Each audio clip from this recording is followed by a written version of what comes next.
We are joined by USD head coach Don Plitzowite, student athletes Chloe Lamb and JC Bradley. Once again, we'll go ahead and take an opening statement from Coach, followed by questions for the student athletes. Coach? Well, I thought our young ladies came out and played very, very well, certainly at the beginning of the game and throughout the 40 minutes.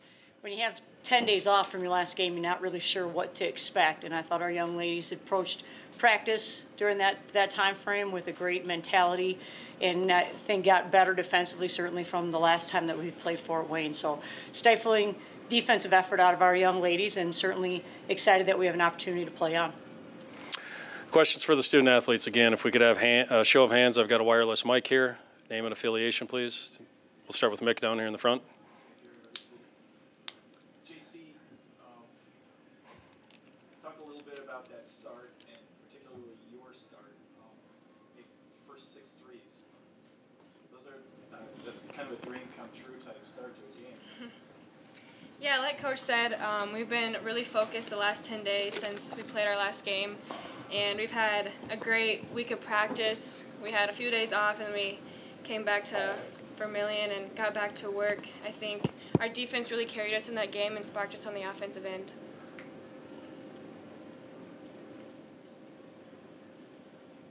Down here in front. JC, similar question about the defense. What have you noticed compared to last year to this year? Because Coach talked about the defensive improvement, but what stood out as the season progressed and then today to show the defensive improvements? Just being in the second year with this coaching staff, I think we all feel a little bit more comfortable with what we want to do, and we all have a common understanding of what it is that we want to get done. So yeah, our defense this year has been significantly better than it was last year, and that's carried us through multiple games, which is it's a really good feeling knowing that you can rely on your defense when your offense isn't scoring as efficiently as some games. Third row? Nope. John Gaskins from KWSN Radio. JC, if you could just dive a little bit more into that first quarter, we'd love to hear more about what goes through your head when you make the first one, the second one. I mean, at what point did you know you were unconscious, and how did that feel? You had a career high after the first quarter. Yeah, when you see the first shot go in, it feels pretty good, but we kept moving the ball around, and other people were hitting shots in the first quarter too. Kira hit a couple of threes, and yeah, we just really fed off of each other, and my teammates did a great job of getting me the ball once they recognized that I was on. So yeah, I think just letting the offense come and just taking what the defense gives you. Stu, second row. Stu Whitney with Darius Leader. Chloe, when you got 2 seeds that are heavily favored, and you've got a possible rivalry showdown looming with SDSU, how much did you guys focus on just kind of taking it one game at a time, to use a well-worn sports cliche, or it's attempting to kind of look ahead in that bracket, because obviously that's where you want to be? I think right now, the fans are kind of doing enough of that for us. We're just kind of taking it one game at a time, as you said. With the little amount of time now that we're having to prepare, there isn't enough time to look ahead too far. We're just looking at our next opponent, making sure that we do our part with them, and then whatever goes from there, goes from there. Other questions for the student athletes? Anything in the back? Nothing there? Good up front? Okay, ladies, we'll go ahead and excuse you back to the locker room. Appreciate the time. Congratulations. We'll see you on Monday.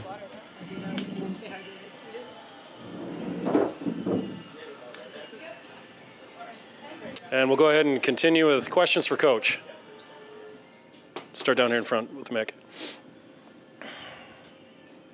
John, how does this grade out as a preparation for a semifinal game? Obviously, it was not a real intense game. It wasn't a typical game. How can you take this and use it to your advantage on Monday? Well, I thought it was an intense game, certainly from the way that our players played and approached it. In that regard, I thought their mindset throughout the course and their their effort throughout the course of the game was at a very high level. I thought we got better, certainly defensively, from, we talked about the last time we played Fort Wayne, but even from the last week of maybe breaking down how to get through some of the screens, how to battle some different scenarios. So for us right now, we've got to look at, we still get into lulls, opportunities where we didn't score, score for multiple possessions. We've got to take a look at how do we kind of fix that if we can. And at that point in time, certainly we're thankful our defense keeps us in a situation where we can continue to feel comfortable, but at the same time, we need to look at what are some ways that we can alleviate some of those droughts. Got a question in the fourth row.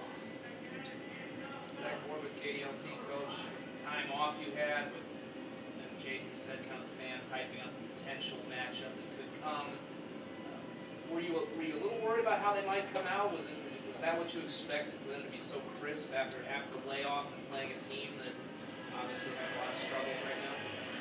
Well, I think we were more concerned just about how after a 10-day break at the end of your season, how do your kids respond to that? And they have had some very good practices. They've had some very good awareness pieces, and I thought did a good job recognizing in this game early on, when Fort Wayne shifted their defenses at us and attacked it in some good ways. So, I don't know.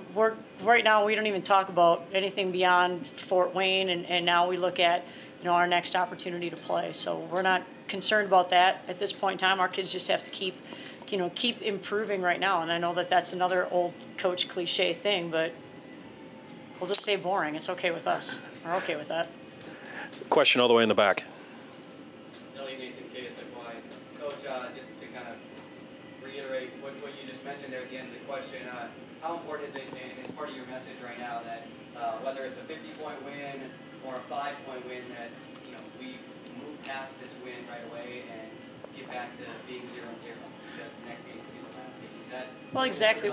Well, you're exactly right, and you know this better than anyone because you just did a piece on it, but we talk about the precious present, and that's what we reiterated, and not necessarily just in this game, but from possession to possession. Whether the first possession of the game is good or bad, it doesn't matter, because now we're on to possession number 2. And so for us, really adhering to that principle is so important for our young ladies. We have a question over here in the third row on the right side. Travis Lawson from Keller TV. Coach, as good as the offense was in this game, can you expand a little bit about the defensive effort, just stifling D right out of the gate, limiting them to just a bucket or two along the way? What went right out there defensively? Well, I thought our young ladies did a really nice job of getting some early ball pressure and making some situations difficult. And then, I really thought that we did a good job of getting through some of their screens. They put some shooters on the floor. Rep as a kid, the first time that we played, they got 6 threes off against us in the first half. First time we played her, and then the second time we played her, she was only 5 for 7 from the arc. So I think our players' awareness was a lot better. The way they got through screens and got out to shooters was a lot better in this game. Question in the back row. Taylor Stott with KAOR Radio at USD. So you're walking into this tournament undefeated, and I know talking to some of the players earlier, they're kind of a little nervous about attempting to defeat these teams a third time. Have you seen that in practice? Has that kind of been something that's kind of been moving around? And how are you making it so it's you're not beating them a third time? This is just going to be a first time all over. How are you going to do that? Well, I certainly think it's a great question, and the way that we have approached it this week is that we looked at how do we get better at defending? How do we get better at getting out to shooters? How do we get better at fighting through screens? So rather than worrying about focusing on another opponent, we really focused on who we are and how we get better in some of those situations. Question here. Coach, tonight it was JC that stepped up, had the big game, a lot of three-pointers. How much fun is it to go out there and coach a team where it can be anybody on any given night, and knowing that you don't have to lean on any one player? Yeah, it's a very unique situation that we have, and certainly what's really special about this group of young ladies is that Allison Arms, who's a first-team all-conference kid for us, only got 4 or 5 shots, I think, in the entire game.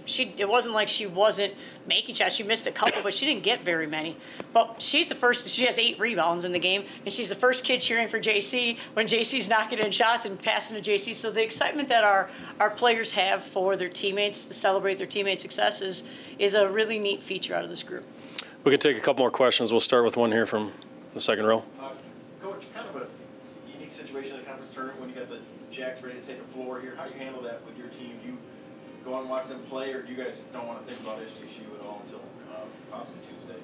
Yeah, good question. I think at this point in time, it's important for us really to focus on our next matchup. And so that's really what our attention is. The challenge is you don't even know who you're playing until tomorrow afternoon. And so at this point in time, it's just important we get our kids off their feet, get them recovered, and then take a look at, again, our coach's job is to prepare for both teams at the same time and then figure out after tomorrow's game at noon who we play and make the adjustments that we can. We're going to take one more in the very back here.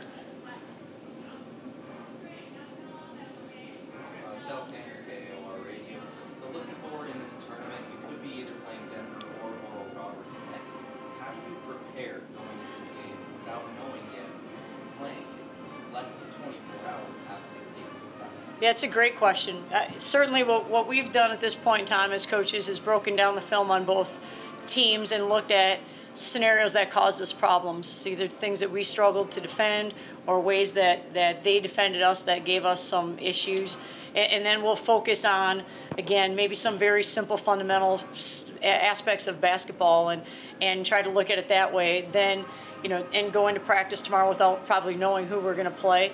Then when we get back when the game is done, then we get together as a team and watch some of the film. It's a challenge for us at this point in time because we're a team that has been good when we get reps at defending what other teams do, and that will be a challenge for us going into the next game because we really won't have the same opportunity to do that like we normally would.